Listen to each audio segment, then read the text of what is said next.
I'm Dr. Orion Taraban, and this is PsycHacks, Better Living Through Psychology. And the topic of today's short talk is the plow horse. Personally and professionally, I've had the opportunity to observe hundreds of marriages up close. And I would say that after all I've seen, I could count on one hand the number of relationships that I wouldn't mind being in, and there was no man, not a single one, with whom I would want to change places. Now, I understand that relationships can look very different from the outside than they do from the inside, and that ultimately it's for the two people in the relationship, and only those people, to decide whether their relationship is sufficiently beneficial to endure. However, despite these qualifiers, I couldn't help but feel that my observation was fairly damning of the institution of marriage to some degree.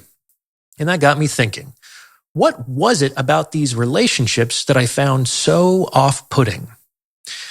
And the answer that I came up with is that the men in question just seemed so fucking whipped.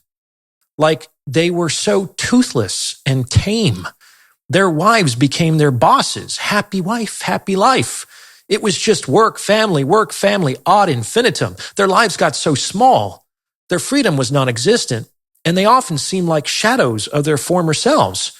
Like wild animals that had been shut up in a zoo, they seemed weak and listless and stressed. Many years ago, while climbing Boundary Peak, the highest point in Nevada, I came across a herd of wild Mustangs in the high sage. Against the rugged backdrop of the snow-covered mountains, the animals looked so strong and healthy and free. It was one of the most beautiful sights I have ever seen. I could not imagine any one of those horses preferring the bit and the bridle to a life on the open range. And yet, in the world today, so many horses are yoked and harnessed. They are hitched to plows and made to carry the burdens of others. They are equipped with blinders so that they only see the task before them. They are gelded, castrated, to make them more tractable. And they are whipped when their drivers are displeased with their efforts. The life of a plow horse is not a happy one. He exists to serve the needs of his owner. Too often, this is what I see when I look at married men. I see horses in harness. When I speak to them, they generally don't understand how this happened. They remember their Mustang days. When they got married, they didn't think they were signing up for the yoke. They thought their girlfriend would stay their girlfriend, which is why they married her. They think their marriages are flawed and often ask how to fix them. However, I have to respectfully disagree with these men. Their marriages are not necessarily flawed. The life of a married man is the life of a plow horse. This is not a flaw. This is a feature. This is by design. Why do you think they call it getting hitched? Marriage is a commitment to make a woman the primary beneficiary of your labor for the rest of your life. That's what it is designed to do. And when this occurs, it is working properly. Let's examine this more closely. Consider the traditional duties of the husband: to protect, to provide, and to forswear all others. That's an ideal husband, right? Now, imagine we not only prioritized these duties, we optimized them. That, the optimization of the traditional duties of the husband, is the life of a plow horse.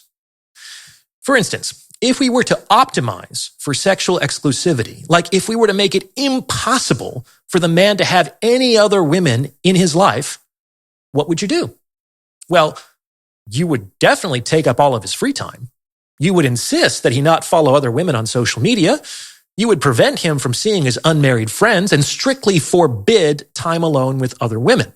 And while you might not literally castrate him, you would symbolically do so by monopolizing his sexuality and then withholding it, which is what transforms sex from an act of intimacy and pleasure and connection into a carrot on a stick to keep the man working. That's how you would optimize for sexual exclusivity. That's not marriage done wrong. That's marriage done right under traditional social expectations.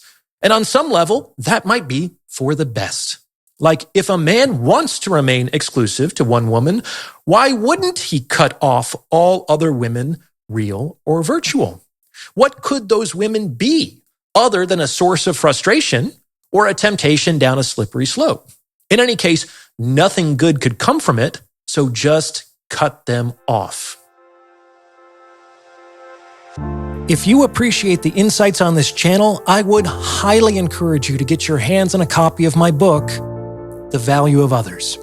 Over the course of 432 pages, I delve deep into my economic model of relationships and explain the behavior of both men and women in the game of mating and dating. I also provide a lot of actionable advice on how to get and keep more of what you want in the sexual marketplace. Once you read The Value of Others, you'll never look at relationships the same way again. Now available in ebook, audiobook, and paperback formats. The links are in the description. All right, let's keep this up. What would you do if you wanted to optimize for provision? That's easy. You would ensure the man has just enough rest for his body and mind to recuperate for tomorrow's labor.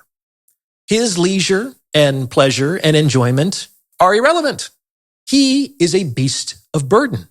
Beasts of burden aren't allowed to cavort in the meadow with their friends or to nap in the shade when there is work to be done.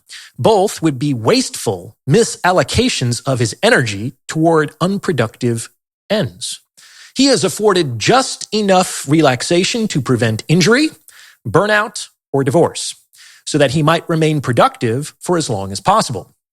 And this is why women and wives in general are much more likely to tolerate certain forms of male leisure than others. It's simple. The more a woman understands that a given activity might indirectly benefit her, the more she is willing to tolerate a man's enjoyment of that activity. This is why, for instance, women are much more willing to tolerate men playing golf, which is associated with networking and negotiations, than, say, playing video games.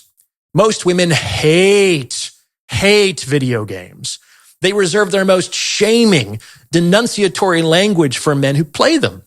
And they hate them because there is nothing in video games, directly or indirectly, from which women might benefit. So it is a selfish and wasteful use of time and energy, irrespective of how much the man in question derives pleasure or connection from the activity. And this, of course, is what transforms women into complaining nags. It's not the natural inclination of any animal to work itself to death. It must be whipped into shape.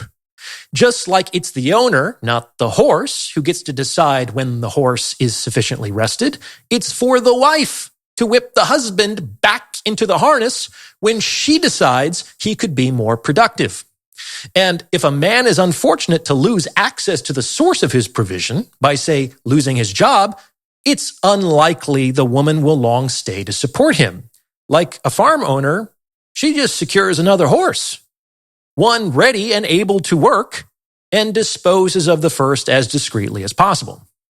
That's how you would optimize for provision. Again, that's not marriage done wrong. That's marriage done right. That's what's supposed to happen. And finally, protection. How would you optimize for protection? You already know the answer. The man is expected to sacrifice himself, both literally and figuratively, when necessary for the good of the woman. Plow horses don't retire.